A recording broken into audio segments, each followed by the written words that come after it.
आप सबका दिल से स्वागत करना चाहता हूं और समझना चाहता हूं कि आपको इन कानूनों से क्या नुकसान होगा। नमस्कार। नमस्कार भैया। थोड़ा बताइए भैया, आपको क्या लगता है इन कानूनों के बारे में?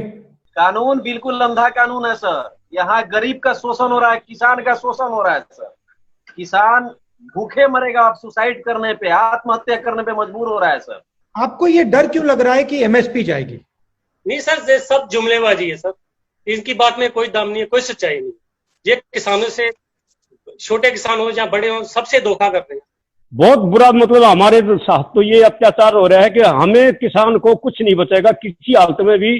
अगर इन्होंने ये सिर्फ एक गारंटी दे दो एमएसपी की, अगर कोई कम रेट पर कोई खरीदेगा, कोई एजेंसी या कोई किसान या कोई किसी किस्म की जो है ये प्राइवेट कंपनी, तो उनको दंडनीय अपराध माना जाए।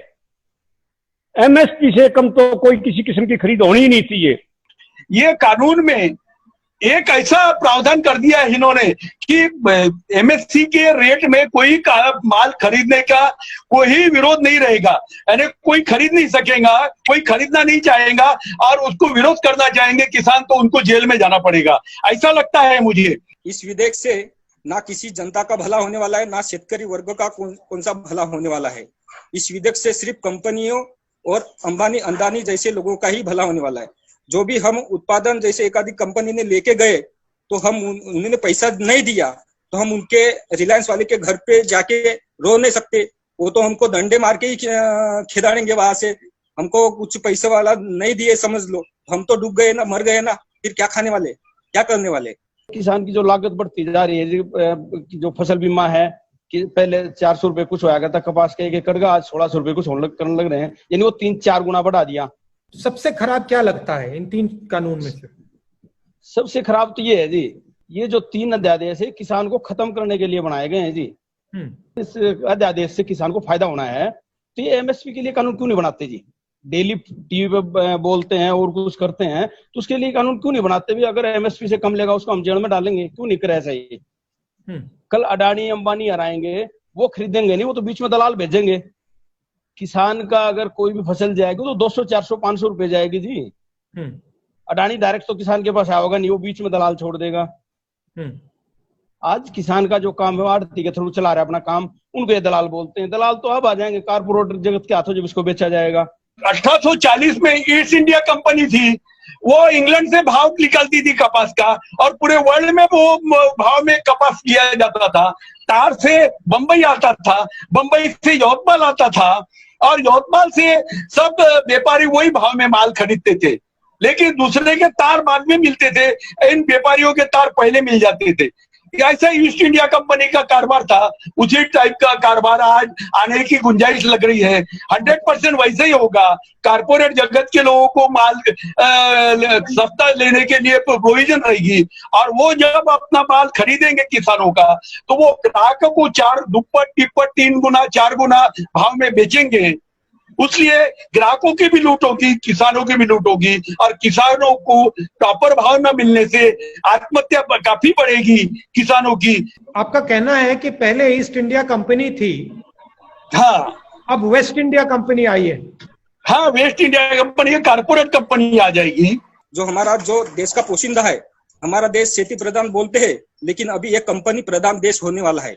और जो प्रधानमंत्री कह रहे हैं कि एमएसपी रहेगी, उसको नहीं बदला जाएगा, उस बात को आप मानते नहीं हो या क्या विचार है आपका? नहीं सर, उनको तो हम मानते ही नहीं हैं, क्योंकि आज वो क्या बोलेंगे कल क्या बोलेंगे। क्योंकि अभी आज मैंने पेपर में पढ़ा, जो कामगारों के लिए एक विधेयक था, कायदा था, उसको कंपनी को उन्होंने टर्नओवर कर दिया। क्योंकि अभी वो जो कंपनी में जो कामगार रहने वाले थे, उनके जो लिए नियम था, उनका नियम हटा के वो कंपनी के हाथों में दे दिया और कंपनी कभी भी उनको निकाल सकती है, ऐसा कायदा बना दिया। मैं भी घबराया था मरने की डर से, लेकिन कोरोना से भी ज्यादा डर अब इस कानून का मुझे लग रहा है कि अगर मेरी जमीन मेरी अगली पीढ़ी के नाम से अगर नहीं रहेगी। देखिए, कोई भी कंपनी या कोई भी व्यापारी अपने फायदे के लिए, मुनाफे के लिए धंधा करता है, ये सरकार नहीं है। सरकार जो ज्यादा कमाता है उसके पास से 2 पैसे लेकर गरीबों में बांटता है, गरीबों को सहूलियत देता है। ये अमीरों की पार्टी है और अमीरों की पार्टी ही रहेगी। ये छोटे किसानों, छोटे लोगों के बारे में कुछ नहीं सोचेगी। इस अध्यादेश से तो किसान को खत्म करने के ऊपर तुलना है जी। किसान को, मजदूर को, व्यापारी को, सारे खत्म हो जाएंगे जी इससे तो। और करेंगे क्या अगर ये खत्म हो जाएंगे? कहाँ जाएंगे ये? बर्बाद करेंगे, जिसको कारपोरेट के हाथों बेच देंगे जी सारे सिस्टम को। सारा अंबानी अडानी हार के हाथ में दे देंगे जी सारे सिस्टम को। हाँ। मजदूरी कराओगे जी फिर किसानों के पास। जो अंग्रेजों का जो राज था वो राज आ जाएगा जी वापिस। इस देश को बर्बाद कर देंगे जी। हर चीज का निजीकरण करने लग रहे हैं, हर चीज को बेचने लग रहे हैं।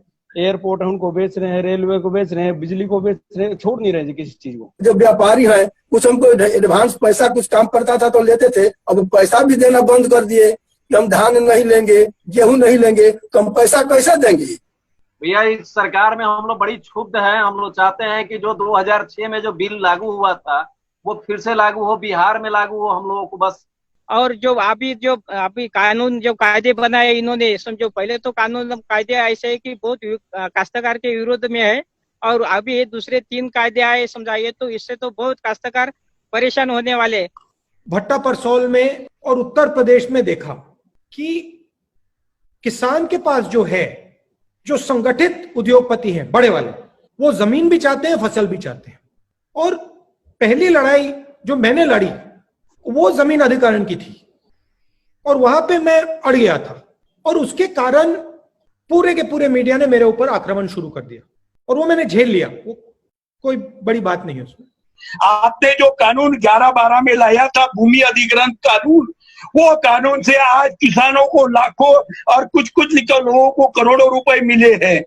आज तक ये उन्होंने देखा नहीं है इतना पैसा, क्योंकि वो 1894 का कानून था, वो इंग्रज के जमाने का कानून था, वो भूमि अधिग्रहण कानून था, उसमें किसानों की लूट होती थी। वो आपने देखकर, आपने अभ्यास करके जो कानून बनाया 11-12 में, वो किसान के फायदे का कानून हुआ, और वो किसान के फायदे का कानून मोदी जी ने पलटाने की कोशिश की, लेकिन उनको आपकी ताकत के सामने उनको यश नहीं आया है। देखिए, महाराष्ट्र में अभी हम पिछले 5 साल से देखते आ रहे हैं, और 13 मिनट में एक किसान की मौत हो रही थी। लेकिन अब जिस हालात में आज किसान हो जाएगा, उसकी हालात को बचाने के लिए मेरे को नहीं लग रहा कि कोई किसान को बचाएगा। आप लोग सब मेहनत करके और इस काम को उठा के और इस किसान को बचाने का कार्य करोगे, देश का बहुत भला होगा, किसान का तो भला होगा ही।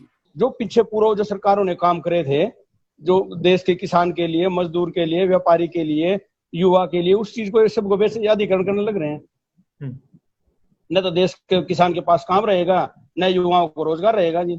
महात्मा गांधी जी ने 1917 में पंचारण बिहार से नील का आंदोलन शुरू किया था। उसके बाद में बारडोली का आंदोलन हुआ।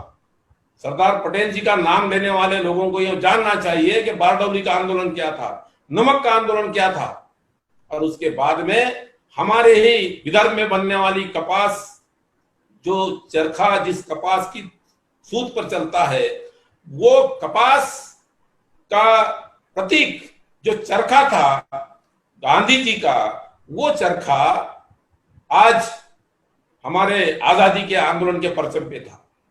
मैं पुनर्जन्म तो मानता नहीं हूं, लेकिन आज महात्मा गांधी अगर जिंदा होते तो इस कानून का विरोध करते।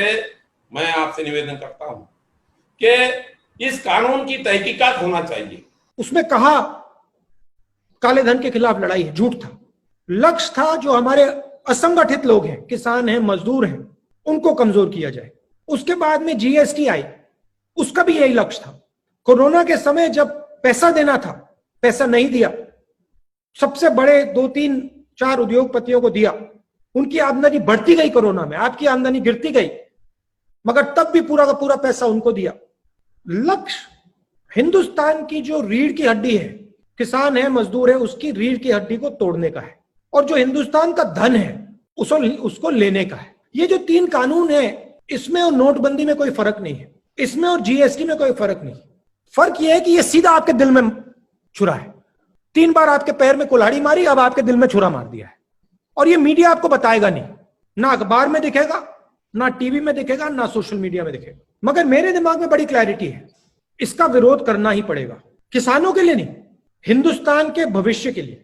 इन्होंने इस देश को खड़ा नहीं किया, ये अंग्रेजों के साथ खड़े थे, तो इनको समझ ही नहीं है। और आपने जो बात बोली, बहुत गहरी बात बोली कि किसान सिर्फ किसान नहीं है, किसान की आवाज युवा में है, किसान की आवाज सेना में है, पुलिस में है, किसान की आवाज में बहुत दम है। और इसी आवाज का प्रयोग करके हिंदुस्तान ने आजादी ली थी। किसान की आवाज से ही हिंदुस्तान आजाद हुआ और एक बार फिर आज किसान की आवाज से हिंदुस्तान आजाद होगा।